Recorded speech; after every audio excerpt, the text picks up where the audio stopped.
News 7 Tamil நேயர்களுக்கு வணக்கம். இந்தியாவை பொறுத்த வரைக்கும் கடந்த 10 ஆண்டுகளில் வாகனங்களுடைய எண்ணிக்கை நாளுக்கு நாள் அபரிமிதமாக அதிகரிச்சுட்டே இருக்கு அப்படின்னே சொல்லலாம்.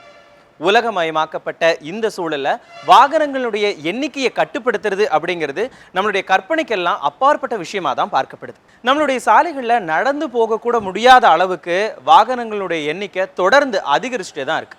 வாகனங்களுடைய எண்ணிக்கை ஒரு பக்கம் அதிகரிச்சுட்டே இருக்கிறதன் காரணமா அதனால் ஏற்படக்கூடிய விபத்துகளும் தொடர்ந்து அதிகரிச்சுட்டே தான் இருக்கு. இதனை கட்டுப்படுத்துறதுக்காக அரசாங்கமும் சரி காவல்துறையும் சரி பல்வேறு நடவடிக்கைகளை எடுத்துக்கிட்டு தான் இருக்காங்க. குறிப்பா வேகமா வண்டி ஓட்டுறது, குடிச்சிட்டு வண்டி ஓட்டுறது, ஹெல்மெட் போடாம வண்டி ஓட்டுறது, இந்த மாதிரியான குற்றச்செயல்களுக்கு நடவடிக்கைகள் எடுக்கப்பட்டு வருது. ஆனா இதை விட இன்னொரு மிகப்பெரிய ஒரு குற்றச்செயல் இருக்கு, அதை யாருமே கண்டுக்கிறது இல்லை. ரோட்ல போகும்போது இரவு நேரங்களில் ஹை பீம் லைட்டை போட்டுட்டு போறதா அந்த மிகப்பெரிய குற்றச்செயல்.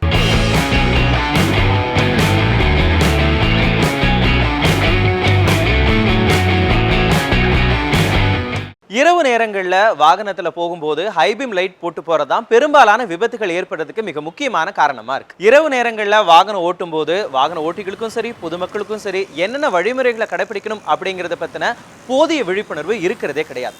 இதனால தான் பெரும்பாலான விபத்துகள் தொடர்ந்து ஏற்பட்டுக்கிட்டே இருக்கு.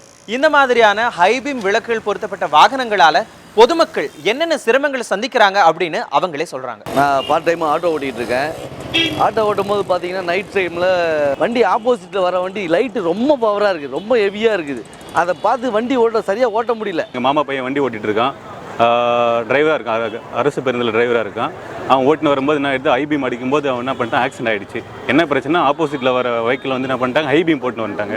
ஹைபீம் போட்டு வரும்போது கிராஷ் ஆகிட்டு அவனால் வந்து என்ன ஆப்போசிட்டில் வந்து தெரியாமல் இடிச்சு பெரிய ஆக்சிடென்ட் ஆகிடுச்சு. நான் ஹைவேஸ் நிறைய time I've travel long distance and இந்த மாதிரி போகும்போதெல்லாம் தீஸ் லாரி பீப்புள் எஸ்பெஷலி இன்னும் காட்டு மிராண்டி மாதிரி ஓட்டுவாங்க வண்டியை.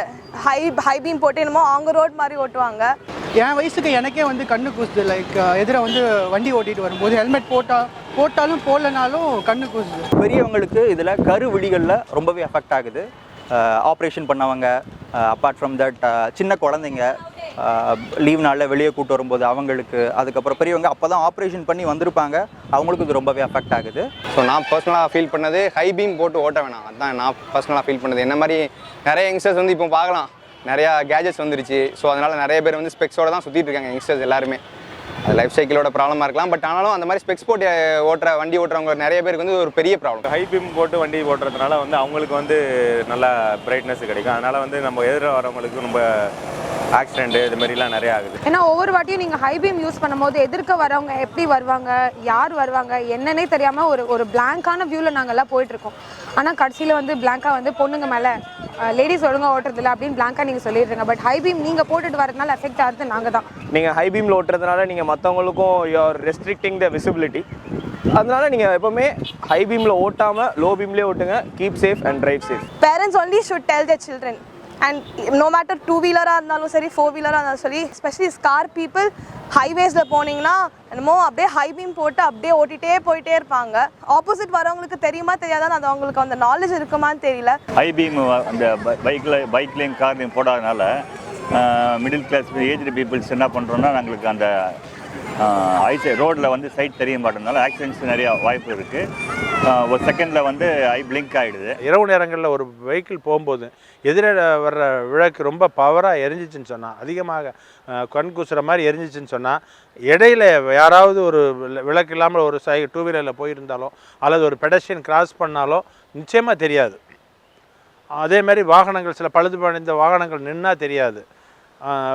அதனால் ஆக்சிடெண்ட்டுக்கு மிக இந்த ஹைவேஸ்லாம் நின்றுட்டு இருந்த வண்டியில் மோதிட்டதாக நிறைய ஆக்சிடெண்ட் பார்க்குறோம். அதுக்கெல்லாம் காரணம் என்னன்னு கேட்டிங்கன்னா, அந்த நேரத்தில் அந்த வரும்போது எதிர்த்தாப்பில் வர லைட்டினுடைய வெளிச்சம் ரொம்ப கண்ணை கூசு மாதிரி அடிக்கும்போது சைடில் இருட்டில் நின்றுட்டு இருக்க வாகனம் நமக்கு தெரியாமல் இருக்கிறதுக்கு வாய்ப்பு இருக்குது. டிரைவருக்கு தெரியாது. அதாவது எதிர வாகனம் வந்தாவே டிப் பண்ணி காட்டணும் அப்படின்னு இருக்குது, ரூல்ஸ் படியே இருக்குது. வந்து சைடு கேட்குறப்பவும் எதிர்த்தாப்புல வாகனங்கள் வரும்போதும் டிப் பண்ணி அவர்களுக்கு பார்வைக்கு தெரிகிற மாதிரி பண்ணணும்னு இருக்குது. காவல்துறையும் கண்டுக்கிறது இல்லை, போக்குவரத்துறை கண்டுக்க வேண்டிய போக்குவரத்து துறையும் எஸ்சி ஆர்சிக்கு போகும்போது அதை அமல்படுத்த வேண்டும் என்ற கோரிக்கையை வைப்பதில்லை. இதன் காரணமாகத்தான் இன்று குறிப்பாக தேசிய நெடுஞ்சாலைகளை விபத்துகள் அதிகரித்து கொண்டிருக்கின்றன. எல்இடி லைட் ஆகட்டும், ஹாலோஜன் லைட் ஆகட்டும், இந்த மாதிரியான அதிக அளவு வெளிச்சத்தை வெளியேற்றக்கூடிய ஹைபீம் லைட்ஸை பயன்படுத்துறதன் காரணமாக இரவு நேரங்களில் வாகன ஓட்டிகளும் சரி, நடந்து போகிறவங்களும் என்னென்ன விதமான சிரமங்களை சந்திக்கிறாங்க அப்படின்னு அவங்களே சொல்கிறாங்க. பேசிக்கலாக நமக்கு வந்து லைட் வந்து நமக்கு மற்றவங்களுக்கு தெரியணும், நமக்கு ரோடு தெரியணும், நமக்கு மற்ற வெஹிக்கிள்ஸ் தெரியணுன்றதுக்காக மட்டும்தான் லைட்ஸ். அதை விட்டுட்டு நீங்கள் வந்து ஹாலோஜன் லேம்ப்லாம் போட்டுட்டு டு ஷோ ஆஃப் நீங்கள் போட்டதுனால என்ன ஆகுதுன்னா, நீங்கள் ஜென்ரலாக எல்லாரையும் மேக்கிங் அ பிளைண்ட் செக்டர். அப்படி இல்லாமல் மேக் எவ்ரிபடி யூஸ்ஃபுல் திங். நீங்கள் வந்து போகிறதுனால உங்களுக்கும் மற்றவங்களுக்கும் அது இடைஞ்சல் இல்லாமல் பார்த்துக்கோங்க. And make your vehicles according to rules. ஆப்போசிட்டில் வர வண்டி தெரிய மாட்டேங்குது, அந்த அளவுக்கு பவராக இருக்குது. அந்த லைட் வெளிச்சம் நமக்கு தேவையா? ஒரு லைட்டுக்கு என்ன தேவையோ அந்த அந்த அந்த ஃபுட்டு அந்த எபி கொடுத்தா போதும் இல்லையா? கண்ணு தெரிய மாட்டேங்குது ஆப்போசிட்டில் என்ன வண்டி வருதுன்ட்டு. அந்த வண்டி கிராஸ் ஆகி போனதுக்கப்புறம் தான் ஒரு மாதிரி கண்ணு இதாகுது. நிறைய பேர் மேக்ஸிமம் அது தெரியாமல் யூஸ் பண்ணுறாங்களா தெரிஞ்சு யூஸ் பண்ணுறாங்களா தெரியல, அது ரொம்ப டிஸ்டர்ப் ஆகுது. நம்ம இன்கேஸ் ஃபேமிலியோட ட்ராவல் பண்ணுறோம், குழந்தைங்க நம்ம கூட வருது அப்படின்னா குழந்தைங்கள வந்து நம்ம ஃப்ரண்ட்டில் வச்சு ஓட்டுவோம். ஸோ அந்த லைட்டில் நம்மளோட கண் ஓரளவுக்கு நம்மளால் மேனேஜ் பண்ண முடியும். பட் குழந்தைங்களால ரொம்ப மேனேஜ் பண்ண முடியாது. முன்னெல்லாம் பார்த்தீங்கன்னா நம்ம ஆளுங்க 50, 60, 70 வயசுக்கு அப்புறம் தான் கண்ணாடி போடுவாங்க.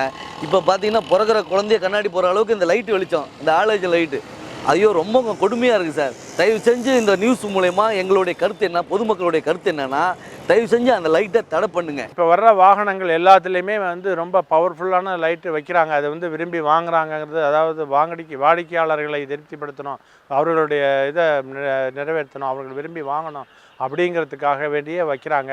அது வந்து தடை செய்யப்பட்ட ஒன்று. ஹைபீம் விளக்குகளை நம்ம பயன்படுத்தவே கூடாதா?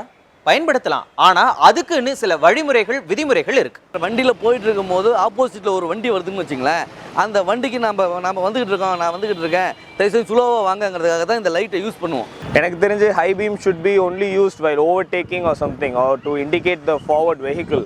உங்களுக்கு எவ்வளோ உங்களுக்கு போகணுன்றது சொல்கிறதுக்கு தான் அந்த ஃபார்வர்ட் வெஹிக்கிள் இண்டிகேட் பண்ணுறது தான் ஹை பீம். ஹை பீம்ன்றது வந்து ஒரு வெஹிக்கிளை வந்து பாஸ் பண்ணுறதுக்கோ இல்லை தூரத்தில் இருக்கிறதுனா தெரியாமல் இருக்கிற ரோடுக்கோ அந்த மாதிரி இடத்துல தான் நம்ம ஹை பீம் யூஸ் பண்ணோம். நான் லேட் நைட்ஸ் தனியாக வண்டி விட்டு வரும்போதெல்லாம் எதிர்க்க யாராச்சும் ஹை பீம் போட்டு வந்தாங்கன்னா கண்ணு கூசம், நான் டிம் டிப் பண்ணுவேன்.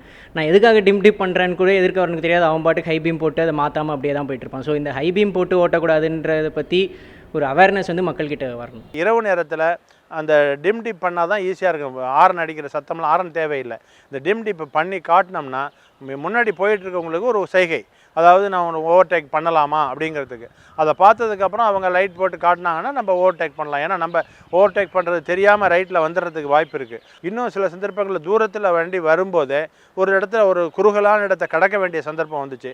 அந்த கடக்க போகிற இடத்துல வரும்போது யார் முன்னாடி வர்றது, நீ வர்றதா நான் வர்றதாங்கிற வரும்போது யாராவது ஒரு லைட்டை போட்டு காட்டிட்டாங்கன்னா அவர்கள் முன்னாடி வரப்போகிறாங்கிறத புரிஞ்சுக்கிட்டு அடுத்து அவங்க வந்து அந்த பக்கமே ஒரு பக்கமாகவே நின்றுடுவாங்க. அதனால் என்ன ஆகும், போய் ரெண்டு பேரும் போட்டி போட்டு போய் மோதுறது தவிர்க்கப்படும். நம்ம வாகனங்களில் இருக்கக்கூடிய ஹெட்லைட்ல இருந்து அதிக அளவு வெளிச்சம் வெளியேறத பிளாக் ஸ்டிக்கர் ஒட்டி நம்மளால கட்டுப்படுத்த முடியும். கடந்த 10 வருஷத்துக்கு முன்னாடி வரைக்கும் வாகனங்கள்ல இந்த பிளாக் ஸ்டிக்கர் ஒட்டியிருக்காங்களா இல்லையா அப்படின்னு காவல்துறையினர் சோதனையிட்டு பார்ப்பாங்க. ஆனா இப்ப அவங்க அதை கண்டுக்காம அலட்சியமாவே விட்டுறாங்க. ஒரு 10 இயர்ஸ்க்கு முன்னாடி பார்த்தீங்க அப்படின்னா ஹெட்லைட்டில் ஒரு பிளாக் ஸ்டிக்கர் ஒட்டியிருப்பாங்க. கரெக்டாக அது ரிஃப்ளெக்ட் ஆகக்கூடாது, நம்ம கண்ணை அஃபெக்ட் பண்ணக்கூடாதுன்னு சொல்லிட்டு. பட் நவடேஸ் பார்த்தீங்கன்னா அது மாதிரி எந்த ஸ்டிக்கர்ஸும் பார்க்குறதே ரொம்ப ரேர். முன்னாடி ஜென்ரேஷனில் எப்போ என்கிட்ட என்ன சொல்லுவாங்கன்னா ஹெட் லேம்பில் வந்துட்டு அந்த ஒரு பிளாக் மார்க் இருக்கும். ஸோ அது வந்து எதிர்க்க வரவங்களை வந்துட்டு அந்த அளவுக்கு எஃபெக்ட் பண்ண விடாது. பட் இப்போலாம் அது இல்லை அப்படின்னு சொல்லுவாங்க. பட் அதை தயவு செஞ்சு திருப்பி நான் கொண்டு வரணும்னு பைக் கம்பெனிஸ்க்கும் சரி, ஒரு கார் கம்பெனியாக இருந்தாலும் சரி, எல்லாருக்கும் நான் ஒரு ரெக்வஸ்ட்டாக சொல்கிறேன். ஒன்று ஐபிஎம்மை குறைக்கணும், இல்லைன்னா அது கம்பல்சரியாக அந்த ஹெல்மெட்டை எப்படி கொண்டு வராங்களோ அது மாதிரி ஸ்டிக்கர்ஸும் மஸ்ட் கம்பல்சரியாக கொண்டு வந்தால் தான் ஆக்சிடென்ட் அவாய்ட் பண்ணலாம். ஹெட்லாம்ப் ஸ்டிக்கரும் இப்போ யாரும் யூஸ் பண்ணுறதே இல்லை. As per the government headlamp ஸ்டிக்கர்லாம் யூஸ் பண்ணலாம். எதிர்க்க வரவங்களுக்கு ஐபிஎம் போட்டாலும் கொஞ்சம் ப்ரொடெக்ஷனோடு இருக்கும். ஸோ இதை வந்து நம்ம கரெக்டாக ஃபாலோ பண்ணால் நல்லாயிருக்கும். வாடிக்கையாளர்களை திருப்திப்படுத்தணும், அவர்களுடைய இதை நிறைவேற்றணும், அவர்கள் விரும்பி வாங்கணும் அப்படிங்கிறதுக்காக வேண்டியே வைக்கிறாங்க. அது வந்து தடை செய்யப்பட்ட ஒன்று. ஆனால் அது மாதிரி பண்ணுறது இல்லாதவங்களுக்கு மேலே நடவடிக்கை எடுத்துக்கிட்டு தான் இருக்கிறோம். இது வரைக்கும் ஒரு 10 வருஷமாக வண்டி விட்டுருக்கேன். இது வரைக்கும் எந்த டிராஃபிக் போலீஸும் ஹெட்லாம்ப் ஸ்டிக்கர் ஒட்டியிருக்காங்கலாம் செக் பண்ணதே கிடையாது. மோட்டார் வாகன சட்டத்திலே ஒரு பிரிவே இருக்குது, டாஷ்லைன் லைட்னு ஒரு செக்ஷன் இருக்குது. அந்த செக்ஷனை போட்டு பண்ணலாம், பண்ண மாட்டேங்கிறாங்க. காரணம் அவளுக்கு அப்பப்போ இந்த வேலை பளு என்பதை காரணம் காட்டி கிடைக்கிற நேரத்தில் வழக்க போடுறாங்க. ஆனால் இந்த மாதிரி இதை வந்து யாரும் செய்யறதில்லை.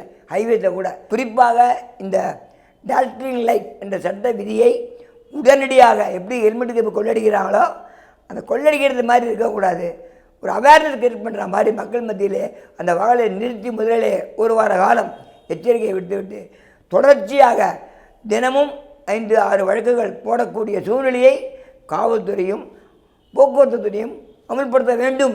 இந்தியாவில் ஒரு நாளைக்கு சராசரியா 500க்கும் மேற்பட்ட சாலை விபத்துகள் ஏற்படுது. அதுவும் குறிப்பா இரவு நேரங்கள்ல தான் அதிகமா ஏற்படுது. ஆனா 5 ரூபாய் கொடுத்து ஹெட்லாம்ப் ஸ்டிக்கர் வாங்கி ஒட்ட மாட்டேங்கிறோம்.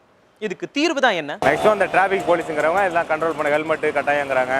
மற்றபடி எல்லா ரூல்ஸ் கடைபிடிக்கிறவங்க இதை ஹைபீம் ஓட்டுறதுக்கும் ஒரு அவசர சட்டம்னு கொண்டு வந்து அது மாதிரி பண்ணால் மக்களுக்கு கொஞ்சம் விழிப்புணர்வாக இருக்கவும் கொஞ்சம் நல்லாயிருக்கும். கவர்மெண்ட் வந்து ரூல்ஸை வந்து இன்னும் ஸ்ட்ரிக்டாக பண்ணணும். நிறைய பேருக்கு வந்து தெரியல எந்த மாதிரி ரூல்ஸ் அண்ட் ரெகுலேஷன் ஃபாலோ பண்ணணும், எந்த மாதிரி டைமில் ஹைபீம் போடணும், எந்த மாதிரி டைமில் ஹைபீம் போட்டால் வந்து யூஸ்ஃபுல்லாக இருக்கும் அப்படின்றது வந்து மக்களுக்கு நிறைய பேருக்கு தெரியல. இந்த காவல்துறை அதை அதிகமாக கண்டுகொள்வதில்லை. ஏனென்றால் பலவிதமான இடையூறுகள் அவர்கள் இருக்கின்றது. இந்த மாதிரி லைட்டு போட்டு போகிறவங்கள மடக்கினாக்க கட்சிக்காரை ஃபோன் பண்ணுறோம், ஐபிஎஸ்க்கு ஃபோன் பண்ணுறான்னு விட்டுறாங்க. ஏன்னா டாஸ்டிங்லேருந்து ஒரு செக்ஷன் இருக்கான்னு அவங்களுக்கே தெரியாது. இப்போ இன்றைக்கி இருக்கிற அதிகாரிகளுக்கு ஐபிஎஸ்க்கே தெரியுமா சந்தேகமாக இருக்குது எனக்கு. காவல்துறைக்கும் ஆர்டிஓ போக்குவரத்து துறைக்கும் நிறைய இப்போ மல்டிஃபேரியஸ் ஒர்க் இருக்குது, நிறைய ஒர்க் இருக்குது.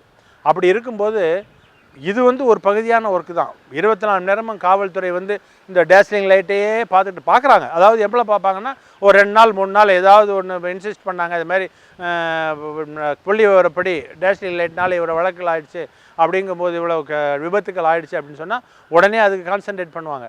ஆனால் அதையே இப்போ பண்ணிகிட்டு இருக்க முடியாது. அவங்களுக்கு இருக்க வேலைகள் நல்லா தெரியுது. ஆனால் அது சாக்கு வச்சு மக்களுடைய உயிரை பணைய வைக்கக்கூடாது. காவல்துறை அதிகாரிகள் அலட்சியம் காட்டக்கூடாது. ஹெல்மெட்டுக்கு எப்படி எடுத்துறீங்களோ அதை விட முழு கவனம் இந்த டாஸ்லிங் லைட்டுக்கு கொடுக்கணும்னு வேண்டுகோளை வைக்கிறேன். ட்ரங்க் அண்ட் டிரைவிங், இது மொபைல் ஃபோனை யூஸ் பண்ணிக்கிட்டு போகிறது, ஓவர் ஸ்பீடிங், இந்த மாதிரி நிறைய அஃபென்ஸ் எல்லாம் இருக்குது. ரொம்ப சீரியஸ் அஃபென்ஸ் எல்லாம் இருக்குது. அதை கம்பேர் பண்ணும்போது இது குறைச்சல்ங்கிறதுனால அதை பண்ணிகிட்டு இருப்பாங்க. இது வந்து விட்டு விடுவதற்கு வாய்ப்பு இருக்கிறது. இதையே பண்ணிக்கிட்டு இருக்க முடியாது. எனக்கு தெரிஞ்சு ஒரு கிட்டத்தட்ட 10 வருஷத்தில் டாஸ்லிங் லைட்னு கேஜை போட்டிருக்க மாட்டான்னு நினைக்கிறேன். போடுறதே கிடையாது. ஏன்னா அவங்களுக்கு எந்த செக்ஷன் இருக்கான்னு தெரியாது அவங்களுக்கு. நீங்கள் நான் சொல்கிறதுனால ஒரு அதிகாரிகள் பார்க்கலாம். இந்த நியூஸ் 7 சேனலில் இது பார்த்தாங்கன்னா அதிகாரிகளுக்கு சந்தேகம் வந்துடும். நமக்கே தெரியாத ஒரு சட்டம் சொல்கிறாரு பற்றியான்னு. சட்டத்தில் இருக்குது. 2 வீலர் ஓட்டுறது ஆகட்டும், இல்லை கார் டிரைவிங் ஆகட்டும், இப்போ அதிகமாக சந்திக்கக்கூடிய பிரச்சனை வந்து நைட் டைமில் வந்து கிளார் அதிகமாக வருது. எதிர்க்க வர வண்டிகளை வந்து வண்டியோட வெளிச்சத்தை வந்து பார்க்க முடியல அப்படின்றாங்க. ஸோ கண்களுக்குன்னு வந்து கண்ணில் இருக்கக்கூடிய பீப்புள் வந்து என்னன்னா இவ்வளோ ஒரு குறிப்பிட்ட சதவீதம் ஒளியை மட்டும்தான் நம்ம கிரகிச்சிக்கணும்னு ஒரு இது இருக்குது. ஸோ அதை விட அதிகமான அளவு ஒளியை வரும்போது ஆட்டோமேட்டிக்காக வந்து உங்களுடைய கண்ணுடைய விழித்திரையான ரெட்டினா வந்து அதை ஏற்றுக்க மறுக்குது. அதுதான் நமக்கு வந்து கிளார் அந்த மாதிரி பிரச்சனைகள் வருது. ஸோ அதுக்கு வந்து என்னென்னா கிளார் ப்ரொடக்ஷன் கிளாஸஸ் எல்லாமே கூட இப்போ வர ஆரம்பிச்சிருக்கு. அந்த மாதிரி இதுவும் நீங்கள் அதிகமாக நைட் டிரைவிங் பண்ணுறவங்களுக்கு வந்து அது ரொம்ப உபயோகமாக இருக்கும். போலராய்டுன்னு சொல்லப்படுற அந்த கிளாஸஸ் வந்து நீங்கள் பகல் நேரங்கள்லையும் இரவு நேரங்களில் வந்து டிண்டட் லென்சஸையும் நீங்கள் அதுக்கேற்ற இது போடும்போது அந்த கிளாரை வந்து கண்டிப்பாக ரெடியூஸ் பண்ண முடியும். கலர் விஷன் சொல்லப்படுற நம்மளுடைய வண்ண பார்வை எப்படி இருக்குது அதையுமே வந்து நம்ம செக் பண்ணிக்கணும். எல்எல்ஆர் போகிறதுக்கு முன்னாடியே வந்து லைசன்ஸில் 4 வீலர் லைசன்ஸுக்கு வந்து கலர் விஷன் செக்அப் வந்து மஸ்ட். அது எல்லாருமே எடுத்துகிட்டு தான் வந்து அந்த லைசன்ஸுக்கு முன்னாடி அதை கண்டிப்பாக எடுத்துக்கணும். இது குறித்து பொதுமக்கள் மற்றும் வாகன ஓட்டிகள் கிட்ட போதிய விழிப்புணர்வு இல்லாதது ஒரு காரணம் அப்படின்னா, அதே சமயம் போக்குவரத்து துறை, காவல்துறை, அரசு இவங்க காட்டக்கூடிய அலட்சியமும் இன்னொரு காரணமாக இருக்குது. வெளிநாடுகளை பொறுத்த வரைக்கும் நீங்கள் லைசன்ஸ் வாங்கணும் அப்படின்னா அதுக்கு பல விதிமுறைகள் இருக்குது. ரிட்டன் எக்ஸாம் உட்பட பல டெஸ்ட்டையும் நீங்கள் கிளியர் பண்ணி வரணும். அதில் கேட்கக்கூடிய கேள்விகளுக்கு சரியாக பதில் சொன்னால் மட்டும்தான் உங்களுக்கு லைசன்ஸ் கிடைக்கும். ஆனால் இந்தியாவில் என்ன நிலைமை இருக்குது?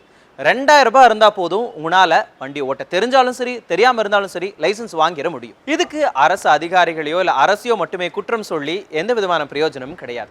பொதுமக்களாகிய நாமும் கண்டிப்பாக பொறுப்போட நடந்துக்கணும். இன்னைக்கு நான் விதிமுறைகளை கடைப்பிடிச்சா என்னை பார்த்து வர என்னுடைய பையன் அதை கடைப்பிடிப்பான். நானே ஒழுக்கமா இல்லைன்னா நாளைக்கு வர போற அவன் எப்படி இருப்பான்? ஆக இதுதான் மாற்றம். இந்த மாற்றம் தான் இதுக்கு ஒரே தீர்வா இருக்க போகுது. இந்த மாற்றம் நம்ம ஒவ்வொருத்தருக்குள்ள இருந்தும் கண்டிப்பாக வரணும். இந்த ஹைபீம் லைட்டால் ஏற்படக்கூடிய பிரச்சனைகளை தெரிஞ்சிருந்தும் மக்கள் இதை உபயோகப்படுத்துறது ஒரு பக்கம் இருந்தாலும் மேனுஃபேக்சரிங் கம்பெனிஸே இந்த மாதிரியான ஹைபீம் லைட்டோட வாகனங்களை தயாரிக்கிறாங்க. இதை தடுக்கிறதுக்கு அரசு உரிய முறையில் நடவடிக்கை எடுத்தா பிற்காலத்துல விபத்துகளே இல்லாம நம்ம தவிர்க்க முடியும். வாகன ஓட்டிகள் ஹெல்மெட் போட்டிருக்காங்களா, இன்சூரன்ஸ் வச்சிருக்காங்களா, லைசன்ஸ் வச்சிருக்காங்களா, இந்த மாதிரியான சோதனைகள்லாம் பண்ற காவல்துறையினர் ஹெட்லாம்ப் ஸ்டிக்கர் ஒட்டியிருக்காங்களா அப்படின்னு சோதனை போடுறதுக்கு 2 செகண்ட் ஆகுமா? ஆக இனிமேல் அதையும் சேர்த்து அவங்க சோதனை பண்ணணும் அப்படின்னு நியூஸ் 7 தமிழ் சார்பா பொறுப்பும் பொதுநலனோடும் நம்ம ஒரு கோரிக்கையாகவே அவங்களுக்கு வைக்கலாம்.